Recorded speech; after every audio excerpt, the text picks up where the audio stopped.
По дзюдо. Отныне они полноценные граждане Российской Федерации. Абдулла Угурчиев этому событию очень рад. Дзюдоист, участвуя в различных соревнованиях, часто думал о том, когда же он скорее получит свой первый паспорт.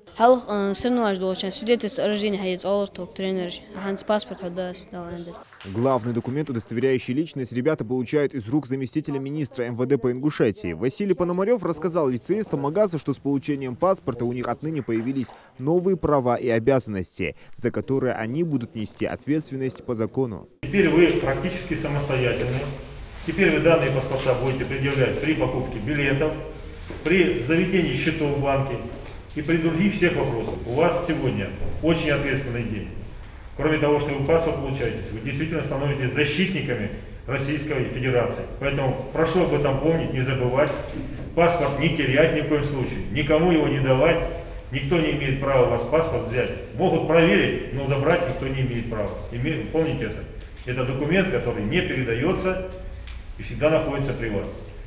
Поздравляю еще раз вас с таким знаменательным днем. Сегодня вы получили первый документ, который вам понадобится на всю жизнь. Потому что без этого документа вы не сможете никуда идти, не поступать, не учиться, не уехать, не приехать. И, как сказал Василий Васильевич, этот документ вы получили самый такой ответственный день у нас. Это день Конституции Республики Ингушетия, в котором мы с вами живем и будем жить дальше. Дай Аллах, чтобы вы всегда находились в таком красивом, здравом, чтобы вы могли быть достойными сыновьями, дочерями своей республики, своей страны. Такие юные, но уже полные патриотизма и ответственности за свою родину. В мэрии столицы собрались в основном отличившиеся лицеисты Магаса. Этот день можно назвать новым этапом в их жизни.